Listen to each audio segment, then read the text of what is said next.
The Bong story চ্যানেলে আপনাদের সকলকে স্বাগত। আশা করছি আপনারা সকলেই ভীষণ ভালো আছেন। আমি এই সপ্তাহে আপনাদের জন্য নিয়ে এসেছি আরও একটি নতুন ভূতের গল্প। আমাদের এই সপ্তাহের গল্প শরদিন্দু বন্দ্যোপাধ্যায় রচিত আকাশবাণী। গল্প পাঠে আমি রিমা দাস এবং অনুরাগী। তাহলে চলুন শুরু করা যাক আমাদের এই সপ্তাহের গল্প।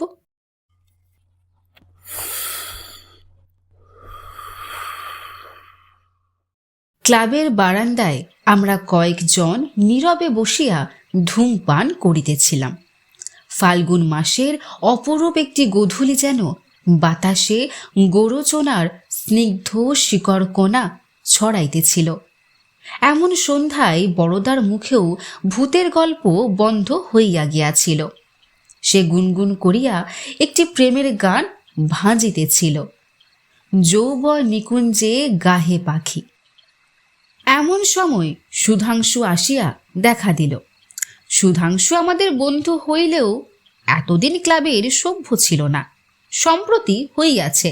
সম্ভবত বড়দার সঙ্গে ভূত প্রেত লইয়া তর্ক করিবার মতলব লইয়াই সে ক্লাবে ঢুকিয়াছে। প্রেতজনী সম্বন্ধে এত বড় নাস্তিক বড় একটা দেখা যায় না।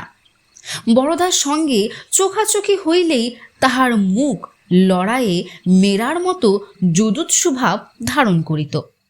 তারপর দুজনের মধ্যে যে তর্ক আরম্ভ হইত তাহার তুলনা খুঁজিতে হইলে রামায়ণ মহাভারতের শরণাপন্ন হইতে হয়।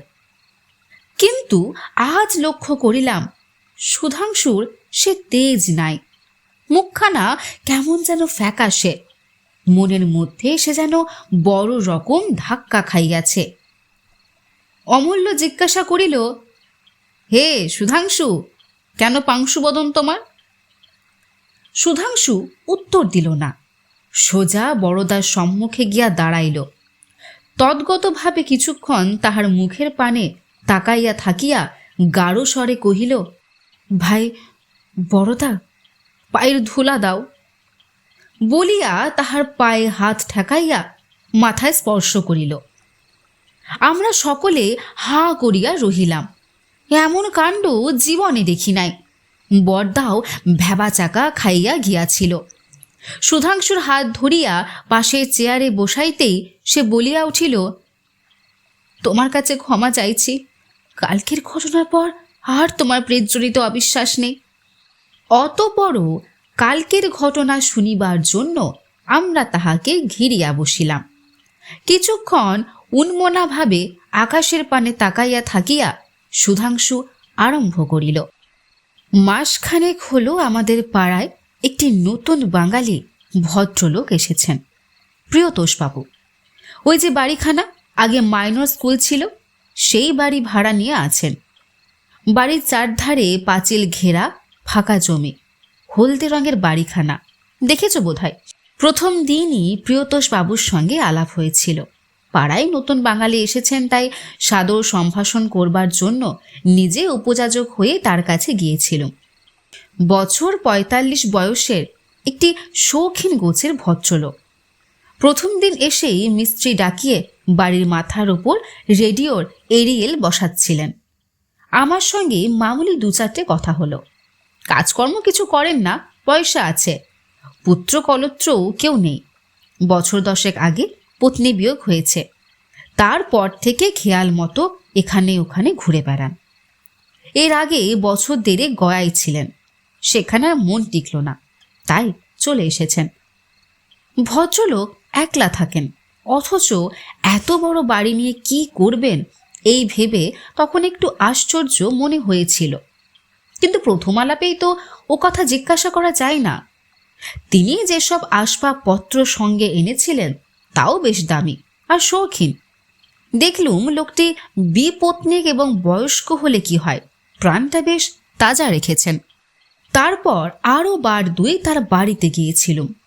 তার চরিত্রে ২-১টি ছোটোখাটো অসঙ্গতি চোখে পড়েছিল। তিনি শৌখিন লোক, কিন্তু সপাক আহার করেন। একটি মাত্র শুকো চাকর রেখেছেন। সে দিনের বেলায় কাজকর্ম সেরে বাড়ি চলে যায়। তার বাড়িতে মেয়ে মানুষের পাট নেই, অথচ বসবার ঘরটি ছবির মতো সাজিয়ে রেখেছেন।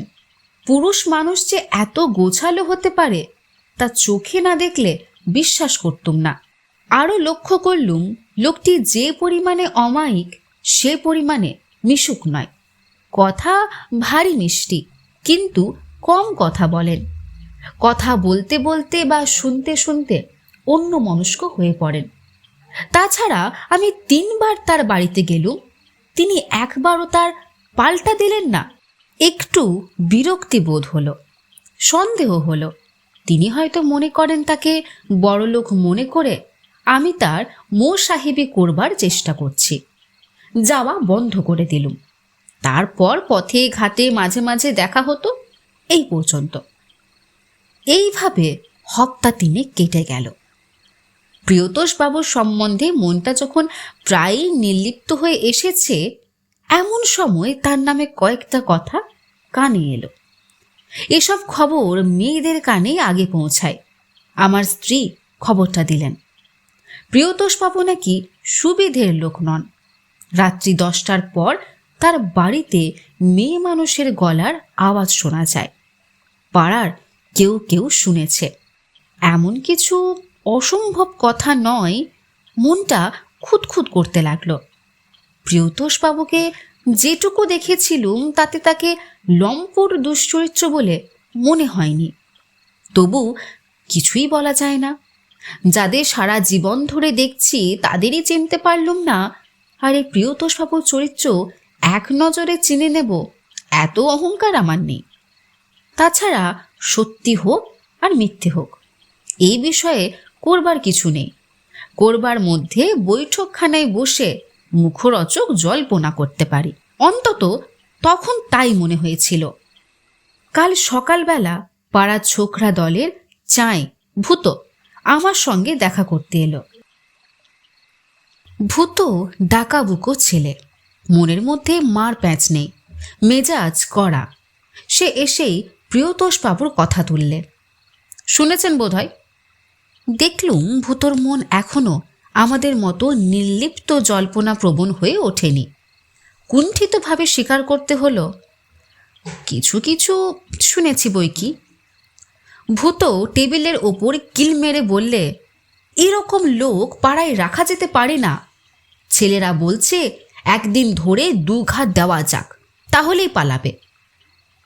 ভূত আর তার দল বয়সে আমাদের চেয়ে অনেক ছোট, কিন্তু মনে মনে তাদের বাহুবলকে সম্ভ্রম করি। তবু ক্ষীণ আপত্তি করে বললুম, শুধু কানাঘুষোর ওপর এতটা বাড়াবাড়ি করা ঠিক হবে? বরং কথাটা সত্যি কিনা ভালোভাবে যাচাই করে যা হয় করা উচিত। ভূত বললে, বেশ তো, আপনি যাচাই করুন। অতঃপর ভূতর সঙ্গে পরামর্শ করে ঠিক হলো রাত্রে গিয়ে প্রিয়তোষবাবুর বাড়িতে আড়ি পাতা। কাজটা মোটেই রুচিকর বলে মনে হলো না, কিন্তু একটা লোককে উত্তম মধ্যম দেবার আগে তার অপরাধ সম্বন্ধে নিঃসংশয় হওয়া ভালো। রাত্রে 10:30টার পর খাওয়া দাওয়া সেরে রোবার সোল জুতো পায়ে দিয়ে বেরোলুম। স্ত্রীকে বলে গেলুম, ফিরতে হয়তো দেরি হবে, ঘুমিও না। দিল্লি থেকে ফিল্মি গান দিচ্ছে রেডিওতে, তাই শোনো। প্রিয়তোষবাবুর ফটকের সামনে ভূতর সঙ্গে দেখা হলো। ভূতটা এমন গোয়ার জুতো পরে এসেছে যার আওয়াজ 1.5 মাইল দূর থেকে শোনা যায়। তাকে বললুম, ও জুতো পরে তোমার ভেতরে যাওয়া চলবে না, শিকার ভরকে যাবে। সে বললে, বেশ, আমি বাইরে পাহারায় রইলুম। রাস্তা তখন নির্জন হয়ে গেছে। প্রিয়তোষবাবুর বাড়ি অন্ধকার। ফটক পার হয়ে পা টিপে টিপে চললুম। বাড়ির সামনাসামনি এসে সদর দরজার মাথার ওপর খিলেনের কাচের ভিতর দিয়ে একটু আলো চোখে পড়ল। ঘরের দরজা জানলা সবই বন্ধ, কিন্তু ভেতর থেকে একটা অস্পষ্ট গুঞ্জন আসছে, যেন কারা খাটো গলায় কথা কইছে। আমার বুকের মধ্যে একবার দূর দূর করে উঠল, কারণ পরের বাড়িতে গিয়ে চোরের মতো আড়ি পাতার অভ্যেস কোনো কালে নেই। যদি ধরা পড়ি তাহলে কি বলবো? তার একটি খসড়া মনে মনে মক্স করে রেখেছিল, কিন্তু স্নায়ুর কম্পন তাতে থামল না। যা হোক, অপ্রীতিকর কর্তব্য যখন করতেই হবে তখন দ্বিধা করে লাভ নেই। বাড়ির সামনে এক ফালি খোলা বারান্দা, তারপরই বৈঠকখানা। যতদূর সম্ভব নিঃশব্দে বৈঠকখানার বন্ধ দরজার সামনে গিয়ে দাঁড়ালুম। একটু একটু হাওয়া দিচ্ছিল, ফাল্গুন রাতের হাওয়া, ঠান্ডা আর মোলায়েম। এমন কিছু বুড়ো হইনি। মনে হলো এমন রাত্রে কোনো প্রণয়ের ঘরে গুপ্তচর বৃত্তি করা একটা অপরাধ। তা হোক না সে অবৈধ প্রণয়, কিন্তু সে যাক, ওটা মনের ক্ষণিক দুর্বলতা মাত্র। ঘরের মধ্যে দুজন লোক কথা কইছে, বেশ সহজ গলাতে কথা কইছে। একজনের গলা চিনতে কষ্ট হলো না, নিঃসংশয়ে বলা যায় প্রিয়তোষবাবুর গলা।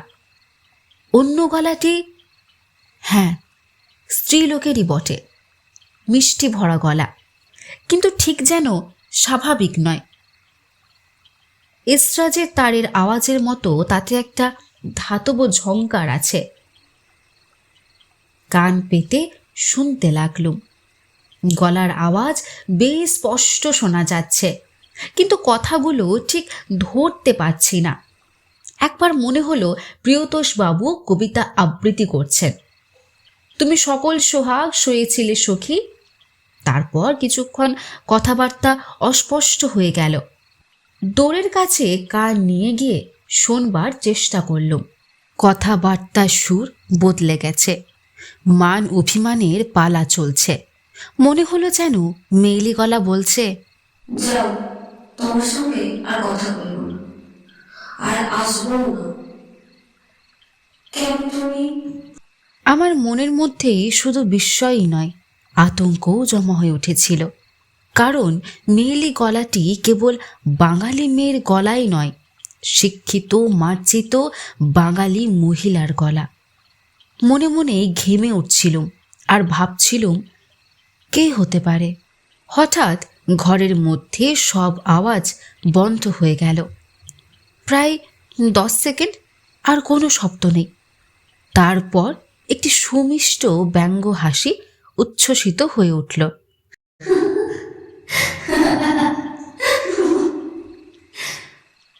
হাসি থামলে স্পষ্ট স্ত্রী কণ্ঠ শুনতে পেলুম।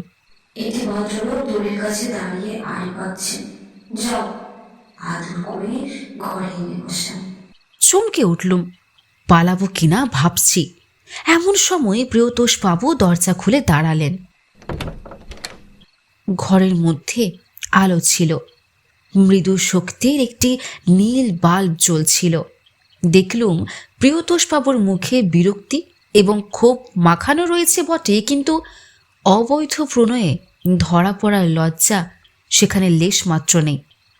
তিনি বললেন, আসুন। একরকম অসাড়ভাবেই ঘরে ঢুকলুম।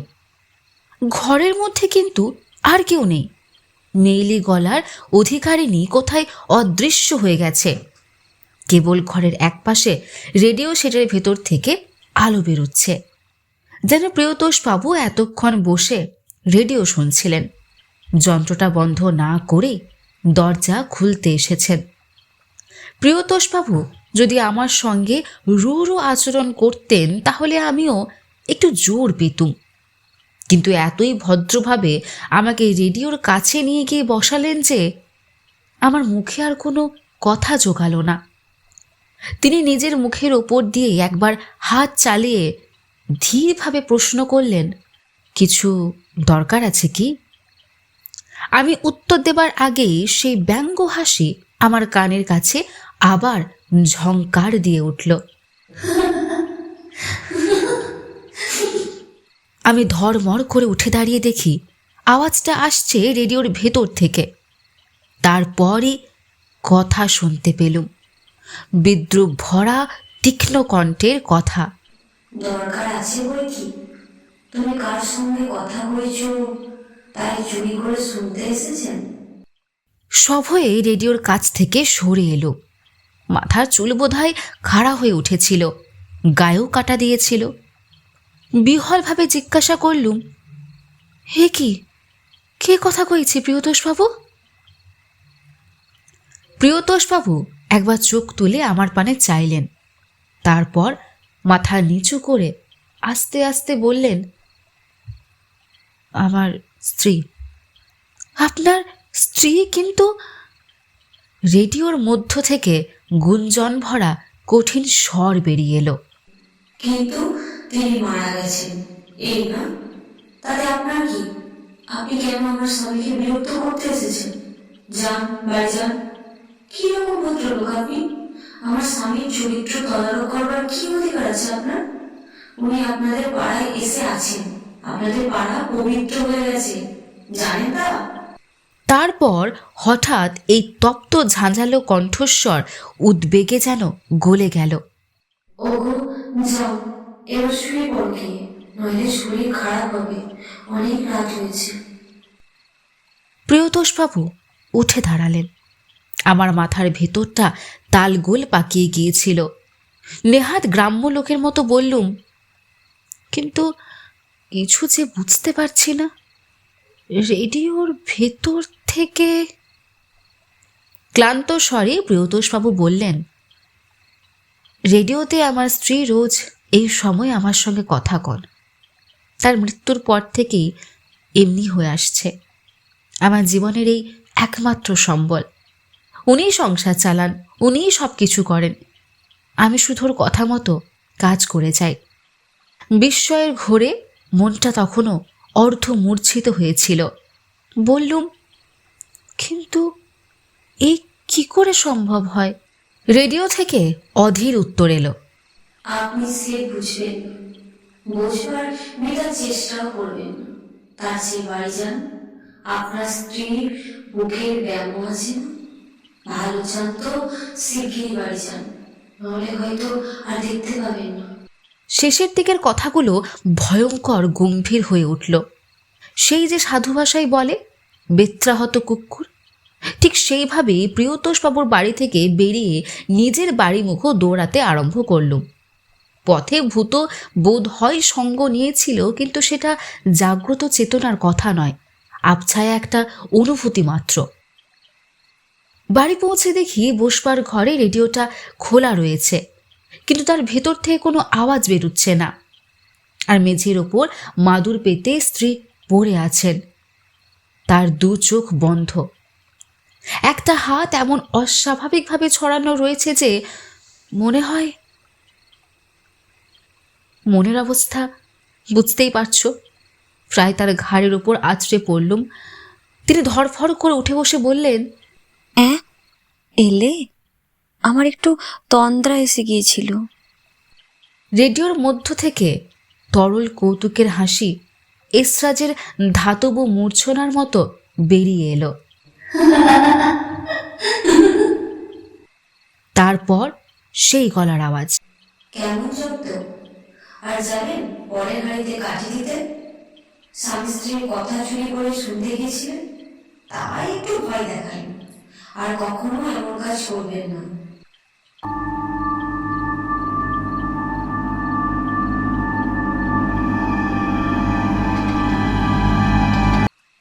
আশা করছি আমাদের এই সপ্তাহের গল্প আপনাদের ভালো লেগেছে। আপনাদের কেমন লেগেছে তা অবশ্যই আমাদের জানাবেন। আপনাদের সাথে আবার দেখা হবে পরের সপ্তাহে অন্য কোনো নতুন গল্প নিয়ে।